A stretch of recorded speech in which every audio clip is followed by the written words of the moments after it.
नमस्कार दोस्तों, स्वागत है आप सभी का आपके अपने यूट्यूब चैनल रिटेल अड्डा में। तो चैनल पे नए हैं तो ज़रूर सब्सक्राइब करें स्टॉक मार्केट से रिलेटेड जेन्युइन इन्फॉर्मेशन पाने के लिए। तो देख लेते हैं, एक नोटिस आई है एंथनी वेस्ट की 16 अक्टूबर की।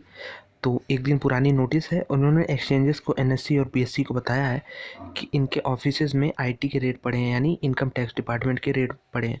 तो आपको मालूम होगा आईटी एक्ट ऑफ 1961 के अंडर में पावर मिली है आईटी डिपार्टमेंट को, इनकम टैक्स डिपार्टमेंट को, कि आप कंपनीज या कॉरपोरेट जितने भी संस्थाएं हैं उस पर आप रेड मार सकते हो, रेड कर सकते हो। अगर आपको कोई धांधली या फिर कुछ शक है तब भी मार सकते हो। तो इस तरह के रेट पड़े हैं। हालांकि कंपनी इसके अलावा भी कुछ और डिस्क्लोज़र नहीं दे रखी है और ना ही इनकम टैक्स डिपार्टमेंट से भी कुछ आगे इस पर इंफॉर्मेशन आई है कि जो रेट पड़े हैं इसका नतीजा क्या निकला है। तो देखते हैं इनका। देखिए 15 अक्टूबर को ये रेट पड़ी है और एक तो एंथनी वेस्ट ही हो गई जिसके ऊपर ये पड़ा। दूसरा इनकी 3 कंपनियां जैसे एजी इन्वायरमेंट इंफ्रा प्रोजेक्ट, ये पहली सब्सिडरी कंपनी। दूसरी केएल एनवीटेक, ये दूसरी। और तीसरी है Anthony infra and waste management. तो ये 3 सब्सिडरीज कंपनी भी हैं जिन पे ये रेट पड़ा है। तो अब देखिए एक्सचेंजेस को इन्होंने नोटिस दिया है। आज स्टॉक जब लगभग 7% नीचे खुला है इसी न्यूज़ के चक्कर में। तो ये तो पूरा इशू आ रहा है अब कॉरपोरेट गवर्नेंस का। और इसमें हम देखेंगे तो इस चीज़ को पकड़ पाना काफ़ी मुश्किल है कि कॉरपोरेट गवर्नेंस कैसे कोई आइडेंटिफाई करे इन्वेस्टर।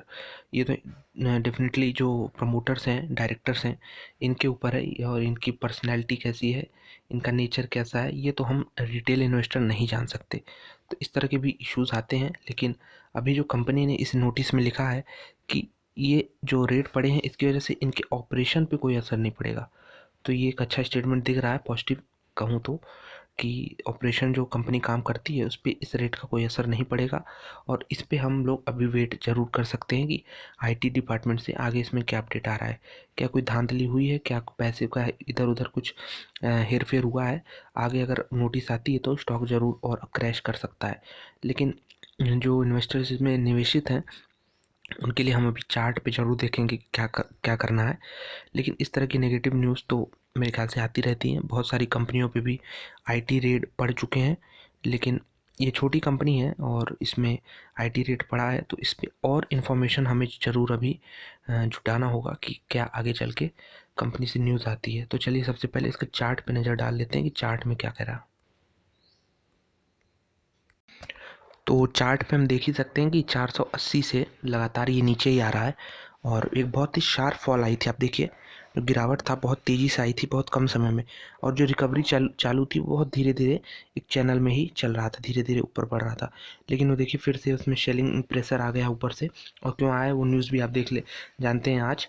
तो अगर हम इसमें इसको जूम करें तो हम देख सकते हैं कि आपको मैंने कुछ दिन पहले वीडियो बना के बताया था कि ये जो जोन बना है ये गैप वाला, इसमें स्टॉक आ गया है तो इसमें एक्शन लिया जा सकता है। तो आप देखेंगे तो स्टॉक यहीं से रिवर्स हो गया आज पूरी तरीके से। इसके ऊपर अगर क्लोज दे देता या फिर सस्टेन करता क्लोज देके तो फिर से नई तेज़ी आ सकती थी। अगर आप पुराने वीडियो देखेंगे इस चैनल पे लगभग एक हफ्ते पहले के, तो उसमें ये चीज़ बताई गई है कि जो गैप में स्टॉक पहुँचेगा तो वो एक्शन जोन हो जाएगा। वहाँ पे हम देखेंगे उसका रिएक्शन किस तरह से होता है स्टॉक का।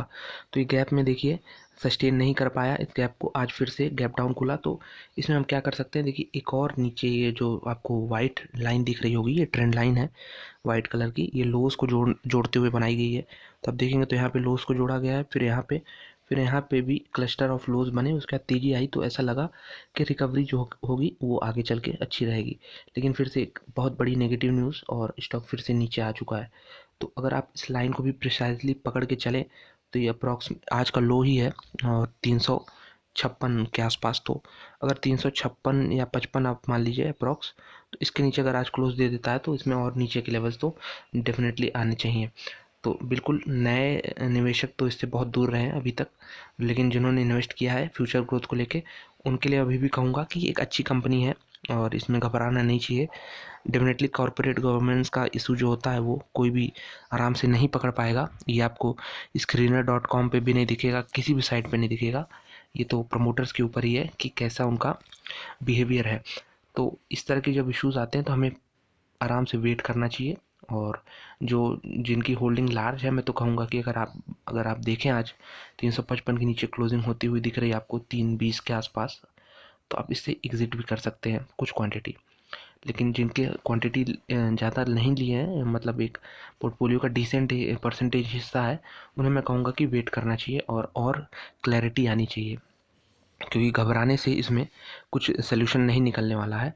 और अगर गैप वाला भी कॉन्सेप्ट लगाएं तो आज देखेंगे आप गैप डाउन हुआ है तो एक और गैप बना है, ये गैप जो आप देख पा रहे होंगे, तो इसमें स्टॉक यहाँ से फिर से ऊपर भी जा सकता है, तो आप ऊपर भी कुछ होल्डिंग बेच सकते हैं जब तक पूरी न्यूज़ ना आए। तो बिल्कुल यही था चार्ट और न्यूज़, तो आप इस पे नज़र बना के रखें। और अभी भी मेरे नज़र में तो स्टॉक अच्छा है, लेकिन जो ये इस तरह के इश्यूज़ आते हैं कि कॉरपोरेट गवर्नेंस के इशू आ गए और इस तरह के इश्यूज़ पकड़ने बड़े मुश्किल हैं, तो आप बिल्कुल नज़र बना के चलिए। और एक एक मैं डिटेल देता रहूँगा कि आगे क्या अपडेट आ रहा है इस रेट से रिलेटेड। वीडियो देखने के लिए बहुत बहुत धन्यवाद, और दोस्तों वीडियो अच्छी लगी हो तो लाइक ज़रूर करें। मिलते हैं आपसे अगले अपडेट में।